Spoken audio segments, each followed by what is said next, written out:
Hi all, I just thought I would have a quick look at, or should I say, show you the NTP North Transpennine Preservable Collection for Train Sim World 2. I did a preview of the GWE yesterday with a quick drive of the 166. Well, it wasn't a quick drive in the end, but this time I will make sure it's a quick drive. Thought I'd have a quick look and see what we notice is different, if anything, on the NTP. So let's just load up the route. Now, I've already been playing around with the NTP, but I've not actually driven any timetable trains, or have I? No, I haven't actually driven any timetable trains in NTP since we had it. I've been playing around with the scenario designer using Class 166s, etc., which I've quite enjoyed actually, other than a couple of the errors that have come up. But you'll probably see that in one of the videos I've already done. And so here we go. I'm going to jump into an NTP train. We still get our 101, we get our 45, and we get our 47, all blue. As you can see, the Class 40 isn't there yet, so the BR Heavy Freight Pack, which was an add-on for the NTP route on Train Sim World 2020, will be being released in the upcoming weeks. And once you get that, you get your Class 40, and obviously the corresponding freight wagons that came with that. So, one thing I've been made aware of, we know that GWE for sure had some sound enhancements, so the Class 166 definitely sounds a lot better. The HST to a certain degree does. I think the 66 does, but I've not played it yet, so you're going to have to quote me on that. The 101 I've already played around with a few times, not just on this route but on Tees Valley, and I've been playing around with it with other scenarios that I've made, and there hasn't really been any significant improvements to the sound. The 45 I did drive from Paddington to Reading, and it didn't seem to sound much different, but it sounded good anyway. But apparently the 47 has actually had a really good enhancement in sound. So I'll tell you what I'm going to do for the nature of this exercise. I'm going to grab a Class 47. Now what I think I'm going to do as well is what I didn't do yesterday, because obviously one of the things that's come about with Train Sim World 2 is the ability to now have adhesion issues. So what I think I'll do is I'll put it in the summer so we've got a bit of brightness, but at the same time I'm going to put a bit of rain to kind of test it out. So I'm going to jump in a Class 47/4. Now obviously again Train Sim World 2 as we know benefits from 4K graphics if you've got the facility. Obviously this video will only be in 1080, so you won't get the full benefit of it. However, you'll still see how clear the graphics are. Draw distances have been changed, and it just seems a hell of a lot clearer in general. So let's just jump into a Class 47 route. I'm only going to do a quick run. I think what I'm going to do to test the adhesion issues and of course the sound of the Class 47, I'm going to come out of Manchester Victoria on one of these. I think I'm going to have a quick drive to Staley Bridge just to give you an idea. Now I've not driven the 47 or climbed out of Manchester Victoria with this setting before, so you're going to have to bear with me if I cock it up. Okay, you set the cab up as well for the Class 47 if you aren't aware. I always have the safety systems. Oh, that's a nice picture. I always have the safety systems set on because I like to think it. Obviously, the NTP doesn't really have AWS anyway, but nevertheless, I can show you where everything is just in case. So let's jump into the cab. Oh, it's a bit misty. Well, let's unlock my doors first so that we know the passengers can get loaded on. I'm on the... yeah, I'm on the right. I can just see the platform there, so I'm on the right. That's the only thing that throws me a little bit with that. I use manual controls. I keep forgetting to tell people that, and I always have classic controls on. I don't use the immersion at all. I just don't like it. Let's turn these wipers on then. There's a DMU coming in there. That looks absolutely gorgeous. That does coming in the mist and the rain. So let's get the cab set up, put my instrument lights on,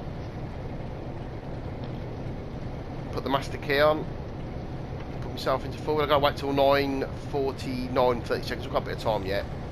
Put our reverser into forward. I love the fact it's called a reverser. Slip our brake off neutral to service. That rain look coming down there.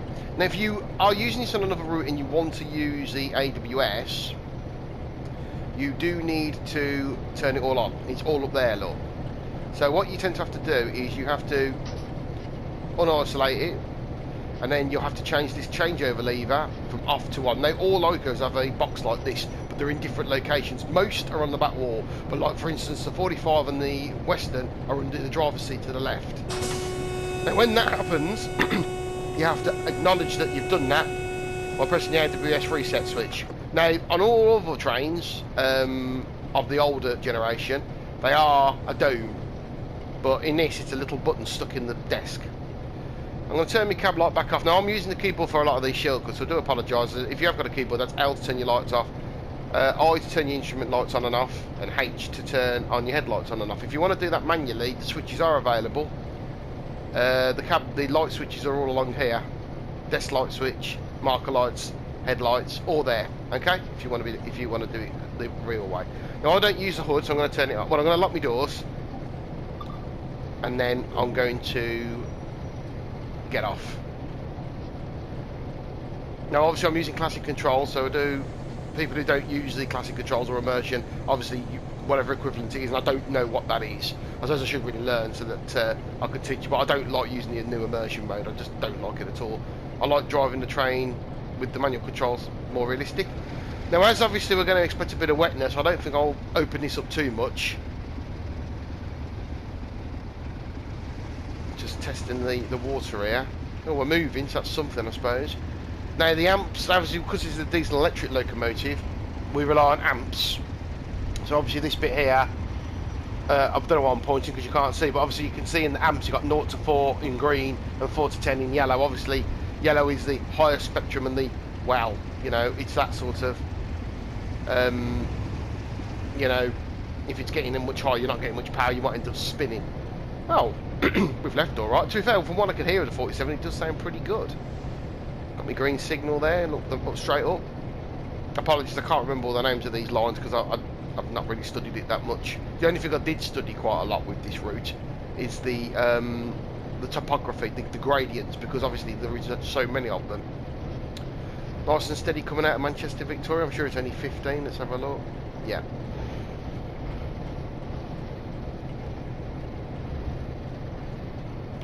We might have to give a bit more power there. The incline is now taking the advantage of me. And look, so I'm not going to whack it open because technically I should, if it's got adhesion issues, I'll start spinning. At the moment my wheel slip light hasn't come on, so must be doing okay. Let's give it a bit more welly. It does sound a bit better. It sounds a lot grumblier, I have to say. I think what annoyed me is that once it got to full whack, it sounded like an HST, an old Paxman Valenza HST. I thought, well, speeding slightly, but you know what? For the sake of this exercise, oh, there we go. I don't really mind. Let's give it the beans. See how we get on. Oh yeah. Well, that does sound better straight away. Yeah, that's a lot gruffier. It's a lot grumblier. I haven't really encountered any adhesion issues. I thought I might have had a bit more, but then again, I've been trying to drive to the conditions, so I suppose that's probably why I've not encountered any. And it's not complete. Well, I say that, it does look like it's completely pissing down. Oh, bit of a buffer there.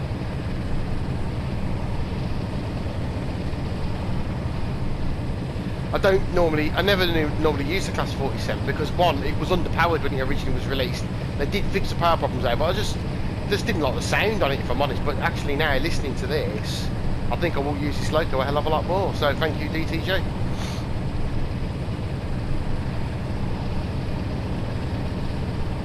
I'm on full whack, but I've only doing 36 miles an hour. Now I've got to admit, I can't remember what I could and couldn't get out of the other locomotives, but I don't think it was much more. We're approaching Moles Plateau, which is a 20 round the bend anyway, so I'm going to just let the power off a bit. Now you probably notice when I let power off, I don't just whack it off. This is a really, really sort of anal thing that I do, if I'm really honest. It's because if you whack off a Western, it overrevs. And to be fair, a lot of diesel electrics, especially electric diesel electrics, in the real world, were prone to flashovers. But these Sulzers were a little bit more versatile, to be honest. So I'm not going to... I think it's just a habit of mine. So there you go. I've managed to steady the train down quite quick there, 19 miles an hour. I didn't even have to put the brake in much. But of course it's climbing a big hill anyway. It's a good incline. Signals are off. Look, I'm diverging to the right, so the signals are all up to say I'm off. So that's good. Dropping down to 15. I think I'll put a bit more power in just to get the rest of the train over the hill. Let's have a quick look at the train. See, it's a big train, relatively big train. Mark II Cs, I think they are. They're not air conditioned. With a Mark 1 full brake on the back. Oh God, I'm really slowing down here. What's going on? Give it a bit more beans, I think. Is it the adhesion, or is it just because it's such a heavy train?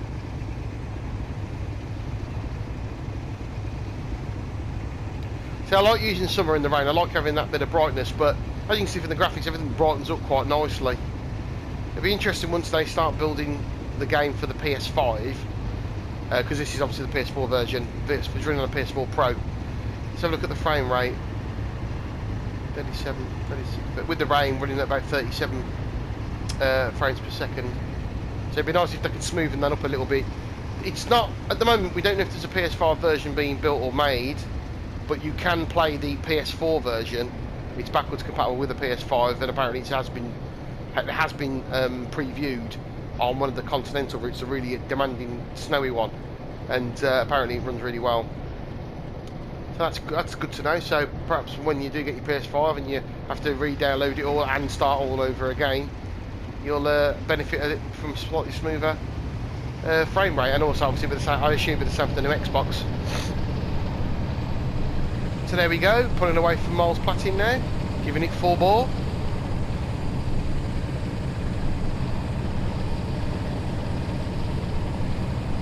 Yeah, it definitely sounds a lot better than it used to.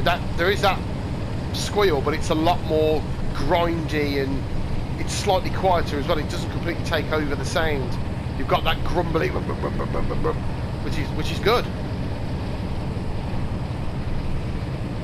And I don't know if it's the adhesion that's causing my slower acceleration, but then again, it's an older. I've been driving 166s and HSTs for the past few days, so in reality, they're so much quicker and more responsive. On the scenario, hopefully, once I've got it all fixed, I would like to have you can have a 2+4, 2+4, 7 and 8 HST, which obviously would be nice to do on this route. I am actually ignoring the speed limit. I'm supposed to be doing 45. Oh no, but eventually this is 60 here anyway, so I'm not worrying too much. So yeah, this is the Class 47 on the NTP. I'm on I've just left Manchester Victoria on a service. I'm going to take it to Staley Bridge, where I'll let this video rest. I'm there in 4.8 minutes, just showing you the new sound pack for the Class 47, and also driving it up the hill in the adhesion, which I've not really encountered any major problems. It's not like the brakes fully off, does it look? No. I do remember Mr. Hopkins mentioning that actually. It doesn't come off without a full recharge, which is a bit annoying. So I've had the brakes slightly on. Up some speed in there. Let's power off a bit. You do climb pretty much all the way to Standage Tunnel. Standage Tunnel is the long tunnel, apart from a bit of a dip through Staley Bridge. Slow this train down a little bit. I'm approaching a 50 PSR anyway, so if we just slap some brake on, just to slow the train down a little bit. I suppose I'll find the fun more when I'm stopping at Staley Bridge. Although you are going through Staley Bridge a bit, well, you're supposed to be 15, but what I tend to do as a good sort of measure is I tend to speed up and then slow down. So I don't know whether the wet rail will make any difference. Oh, I've dropped right down to 40 now. I really am finding my feet with this Class 47, ain't I? Brake is relatively responsive, even with only a little bit. But I should have known that back at Miles Platin. But then again, I thought that may have been because I was climbing a hill. The 50 isn't too far away, so I'll open up a little bit. And like I say, I am climbing as well, so the train is climbing up the hill. Yeah.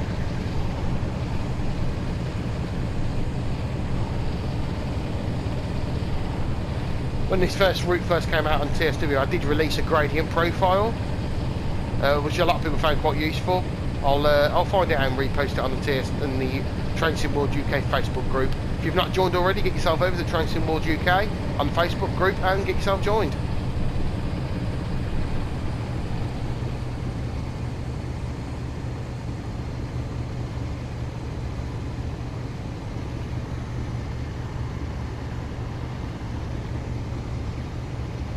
The frame rate can be so smooth at times, especially on the NTP. I think with the rain though, it's slowing the frame rate down a little bit. But there's a 50 PSR board, which you know 50 all the way to just past Ashton on the line, past the tunnel, and then it's 70 for all of 3/4 of a mile, and then it's 15 through Staley Bridge. I might test the theory out and see how good the adhesion is.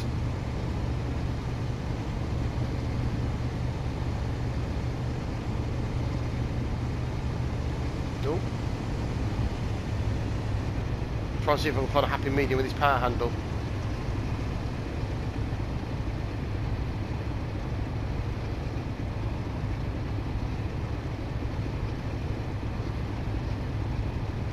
I did like the NTP route when it first came out, but after a while I found it a bit boring because it's quite a longish route because it goes staggers for a while. But you can make it interesting if you've got, and then the scenario design of that, I suppose you've got ways of making it a bit more interesting. However, as you probably saw in some of my other videos, the scenario design doesn't quite work properly on the NTP at the moment, and there's also such a lack of infrastructure. You can only choose one platform on a Manvic and one platform out of Leeds, and that's just ridiculous. You just can't do anything with that. I managed to get well, I've got 3 trains set up on the NTP at the moment. I had 4, but unfortunately one of them wouldn't leave. Well, I've got 4 now, sorry. What I had to do was started at Staley Bridge instead.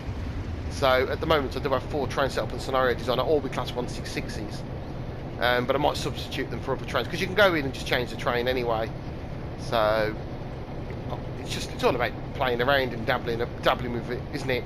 My most successful scenario is on the East Coastway at the moment, but I'm hoping once the fixes are done on GWE, I'll have that running a nice timetable running on that, I think.